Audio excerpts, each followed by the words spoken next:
Hello guys, welcome. So I did not want to at first I did not want to make this video because I thought I was done with Attack on Titan. I already made a 20-minute rant about discussing it. But I feel like there are a lot of points that I left out of that video because it was just a rant. I didn't have time to collect my thoughts. So after some time has gone by, months have gone by, I've properly digested the series now. And I say these are some of my thoughts I'm having. And you might agree, you might not agree, but I feel like these points are really pertinent. And before I go on to talk about why I feel like I'm not saying that it's overrated, but I'm saying that the series, the writing, the story was pretentious, and then I think that's the best word I can bring for it. And it was always evident that the end was going to disappoint. So let me say why. First of all, I would like to focus on the anime, and I'll say the anime made some changes, and I think some crucial changes to the manga, and especially in season 3, and due to those changes now I feel like season 1 to 3 is literally the perfect anime that's ever come out. You see that even though what I'm to talk about even though the problems of season 4 that I find in season 4 that also in those other seasons, it was executed better in a way that didn't take its audience from above.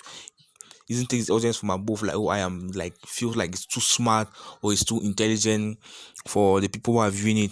And the way this also is also presented, the way it builds each season builds on the other, where the answers some questions but pose no more, and you just go step by step or until the last point or the last 12 episodes of season 3, where is the payoff, everything pays off in the whole season, and you have like a beautiful emotion and everything. And the reason why is that because the major things I'm talking about is because the whole truth about Marley and all those things was revealed at the end, towards the end, and it felt more natural to put them there than where they actually came about in the manga. Because in the manga, the truth about Marley and all those things, it was revealed when Eren was being sacrificed to his story, everything, and it felt very odd, and many people jumped off of the manga at that point. But the anime handled it in a way that the transition was smoother. Like, it shifted genres. It shifted genres from survival horror to, I don't know what the author had in mind. I cannot call it warfare or politics. I don't know. I don't know what in mind. I don't know what this genre. I don't know what he had in mind in the manga, and that many people to jump off from it. But the anime handled it in a way that the transition was smoother. And that is why season 1 to 3 was perfect. And it wasn't presenting its teams like, oh, they are the smartest things in the world. It wasn't saying very simple things. And that's the first point I'll touch on. Attack on Titan says very simple things, sometimes obvious things, but presents it as if he's the author presents it as if he's the first person to come up with those, as if he's the first person in the world to come up with those type of ideas, which I find very, very funny. And even the response from the people, I also find very funny. Which, and because of the change of studio and the new studio came, and they're just copying and pasting from the manga, when I feel like sometimes they change the author's things, but really sometimes they change the author's things, but really, as sometimes they change the anime, change the author's intention, they change the manga, and it's never tells them. But really, this season, this Attack on Titan, somebody needs to rein the author in. Let them stop going on this dependence, because season 4 is a convoluted mess. It is garbage. When I saw it, I was fine with it, but as time goes on, the more I think about it, the more annoyed I get. It is complete garbage. Because looking at season 4 and looking at the final 2 acts of the manga, the Marley arc and the War for Paradise arc, there is no reason why, and why in the third act of the story, the introduction and the middle arc, those were pretty much perfect, for the anime anyway. And the third act of the manga, there is no reason why. When it should have been a straightforward Marley versus Paradise, straightforward war arc. There's no reason why he tries to be too clever, tries to introduce new plot points, but it's pretentious. The execution is not clear, because there are things that you say, okay, is they try not to be cliche, but the reason why things are like that, reason why for you to be satisfied with the story, that's why 11 people, the reason why you're satisfied in the story, because you need to have clear factions for who to root for. But he models the whole water. He models it. Tries to model the line between a hero, even hero and villain. Tries to model the line between main character and this thing, and he tries to be too clever for his own. He takes this perspective that people are, oh, nothing is right, blah blah. You have to choke from all these things. But while that works for a philosophical discussion, that absolutely sucks for anime. And it's not just the ideas that he brought was wrong, it was the execution, because the way he talks about it, the way in interviews, the way he talked about the ending, and the way some YouTube people come and making essays talk about the ending, is like I said, it's like he's the only person on earth to have ever thought of those things. But his ending is practically code geass, but a very executed in a very stupid and poor way, because Eren and Lelouch have almost the same idea, become the world's number one enemy that will unite everybody. But when you see what happens, Eren fails while Lelouch succeeds. Eren fails miserably, and I mean miserably. Everything Eren does from season 4, from the War Mali arc, end up becoming useless, because what does he do? He buys the people of Paradise. Like, okay, bon, Lelouch, the ending was perfect, but they came and brought the season 3 where they did it. But anyway, that was more lasting peace. And if anyway, I'm never talking about the effect in the real war, because he feels miserable, because the plan is stupid. First of all, when you think about it, and when you go to the effect he had in the world itself, it's also very stupid, because he, in the long run, and I'll get to that, in the long run, becomes pointless. Everything he did became pointless. But at least Lelouch own had more meaning, and he was presenting a way, because towards the end, when Lelouch is clearly seen as the bad guy, clearly seen as the bad guy, and he doesn't try to justify before actually reveals what he does. It's a very brilliant plan. But I don't get into code geass later. But what is saying is annoying me is that this author has the same ideas, but in his mind, he's the smartest person ever, and he's the first person ever to think of those things. And the people who are also making long video essays, the philosophical this thing, making like that thing has not been done before. And it has been done, that hasn't been done before, but it has been done better. And he's not the first person to have philosophical discussions in his work. Many people have done it, but the way Attack on Titan was talking about at that time, because the ending came out and proved what everybody knew, is that this guy did not really understand what he was talking about. His things were really simplistic, and I left many people very disappointed. And the ending was always going to be bad, because he had no foundations. Never, he had no foundations. It had nothing to build upon. It wasn't going towards a revelation. It wasn't going towards something unique. It was just posing. And whenever a story is posing like that, the ending, whenever a story is posing, like whenever people feel like they are too smart to apply to conventions like that, their work ever feels flatter to deceive. And the major thing, the major thing that I think about is Tom King's Batman run. If you are not into comics, you don't know it. But when he came when his first few issues that he was publishing, people were saying, "Oh, it's fantastic, it's glorious." Me, I always saw that. And he was always talking about his themes. I like exactly what I'm saying, because these two things mirror each other. During the introduction arc, yes, it was great. During the middle arc, when he was doing some funny things, yeah, it was great. But at the time when it came to the ending, it was so laughingly bad. When you see everything that it was building to, it was so laughingly bad that everybody saw that it was pretentious, because he likes to talk about characters, and then start talking about their art and their poetry, and he wants to come off deep and intellectual, but there's nothing deep nor intellectual about it. It is shallow. Everything is shallow. And that's the same thing happened with Attack on Titan, because the teams throughout the whole series, the problem was that throughout the whole series, but what really saved it was that people thought it was survival horror. People thought it was survival horror, but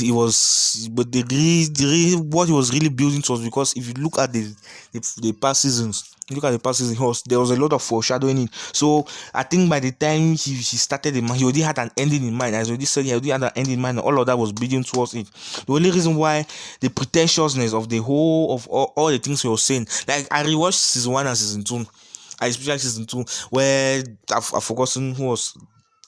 Even season 3, where people were saying, "Oh, it's only to revolt against this cruel, blah blah blah." That kind of language makes sense when you are in an existential crisis, but he can come out and consider it's just a political this thing. It makes no sense why the world of Attack on Titan is so bleak. Makes no sense once the introduction of Mali and people coming and they're living this thing. Yes, and racial discrimination is something bad, yes, but it makes no sense why it is presented as if it's the worst, as if the place is bleak. Like existential crisis is objectively better, is objectively more worse than squabbling between some countries, squabbling between some states. And that is why the ending was always going to disappoint. because he had an idea, but he thought that his idea was too deep when it was not deep. I said let's talk about the fake intellectualism of the whole AOT, of the whole Attack on Titan, and then another thing is annoying me. Once it switched from being existential horror to political warfare, and it's never the smartest bit of political war I've ever seen, because it is very stupid. And many people try to like relate this. Oh, he's just portraying the truth of our world, but I mean, are you stupid? The real world is not as bleak as the world is. In fact, worse things has happened in the real world than have happened in the world of Attack on Titan. But the real world is not as bleak as the world of Attack on Titan. It comes from what he portrays in his world. It comes from a very cynical worldview. But that is not necessarily true for the real world in which you live in. And so try to equate those two. It just shows that you lack brain cells in your head. You lack brain cells. There's this thing called the Dunning-Kruger effect. The more people think they're intelligent, the stupider they are. So people watch this Attack on Titan and feel like, oh, and at the time, never now many people realize that it was full of shit. But at the time when they're feeling like, oh, they were getting some deeper meaning from this thing, nah, it's complete nonsense. Complete nonsense, and which all of it seems like will end up being pointless, because at the end, and this is spoilers for anybody, these spoilers for anyone who has not read, but at the end, Elja gets up being destroyed. So whatever Eren thought he was going to do was completely nonsense. And many why did at the Oscar, many people thought that, oh, they're going to create a United Nations to ensure that kind of thing. No, nothing like that happens, and that's a very that's a very cynical point of view. The world is not like that. There are bad things and there are also good things in the world. But if you have your world of view that the world is bad, you may then maybe agree with the author and you feel like that, but it does not. It does not relate. It's not relate. Even the discrimination between the Eldians and this, you cannot equate it. And if you equate it, you are innately racist. You cannot equate the racial discrimination in the world Attack on Titan with the one in the real world. And if you equate it, you are innately racist. Because the one Attack on Titan can be justified, but the one in the real world cannot be justified. So if you look at it and feel like there's something equal, you are innately racist. You are not being intellectual. You are not being intellectual. And I've already explained it in my past video in more details. And this thing just exposed a lot of this for me. Exposed a lot of these video essays for people. Like, you just watch people who are like, they don't have any greater insight than you do. Like when you watch video essays of YouTubers, they don't have any greater insight than you do. They're just very eloquent at expressing what you already know. Like most people, and many people, but to some extent, most people watch these things to validate their own opinion, which is all right. You help people understand what they know better. This thing. What I take issue with is when these people now get in their heads, like the author start putting their head like, oh, that just thinking that they are prophets, that whatever they say is right, start getting full of themselves. And that's just made me to stop watching all videos, because people start taking themselves too seriously, and they feel like what they want or what they understand is what is necessarily true. If for them if something is brilliant and nobody is saying it, it feels like the other people are not getting, but only them can see the brilliance of the what is, and that's just nonsense. Most of the visual agents were nonsense on those simple topics. I saw one is about Helios, and that's a very simple, creating a lie with a fictional character so as to create national unity. But I saw somebody is making a 13-20 minute video on top that simple subject. Why? There's nothing complicated about the topic. There's nothing complicated about the concept. You watch the video, he starts taking ways, going up, going down, going left, writing 100 words just to make complete garbage, complete nonsense. And the thing that they always say is, oh, look at the character development. There is no, and I mean zero, character development in Attack on Titan. Zero. Many of the characters, nearly all of them, how you meet them at the beginning of the series is how they are at the end of the series. Levi doesn't change. Okay, he's pretty much perfect. Hans doesn't change. Eren does not change. And many people thought that when he came back, he had a long hair. They say, oh, Black Air Force activity. Eren, when the final chapter was revealed, he revealed how he truly felt inside him. He had not changed. He was only acting like that because somebody was forcing him. Supernatural forces were forcing him. He had not changed. Armin, I'm watching this whole series waiting for Armin's balls to drop. Let him start acting like him. Even when he becomes king, even with the Titan powers, he does not change. Mikasa does not change. There's zero character. The highest person who changes in that whole series is Reiner, because for somebody that was indoctrinated, in fact, he's a person who has the most character development in that whole series. For somebody who was indoctrinated, he went and saw that the people that they calling devils, they are not really devils. I saw that caused great internal conflict in his mind. That's the only person that I can say has significant character development. Nobody else changing. So when I see people reading the story of all the brilliant character, what are you talking about? What are you talking about? And they talk about obvious things. You know, Eren was a whining brat when he was young, but now he's saying his mouth. They talk about the obvious things, but they go and make 30-minute visual essays. The very obvious things that the author wants you to. And that's the thing that annoyed me. Listen, people just found it as a short way to appear intellectual. Say, oh, I understand on Attack on Titan and this thing. Like people do Rick and Morty and even Steins Gate. People just find it to be intellectual. But again, the Dunning-Kruger effect. The more people say, the more people think that they're competent, the more stupid they are. They are very blind to their own blind spots. And the thing that annoys me with the final twist is that it puts the audience through a lot emotionally, and the payoff is not there. So the author had his mind that the story is brilliant as going to think, but complexity does not equal quality. Complexity does not equal quality. Making your story more complex does not mean that your story is going to be better. So he tries to make it more complex.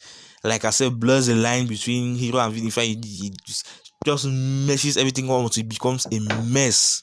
It becomes a mess, and so he backs himself into a corner. At the end, he doesn't know what to do with it, and so he puts the audience. He takes the audience from up. It feels like it's too, and then he puts them through a lot emotionally. Like when you're emotionally invested, he puts them through a lot for nothing.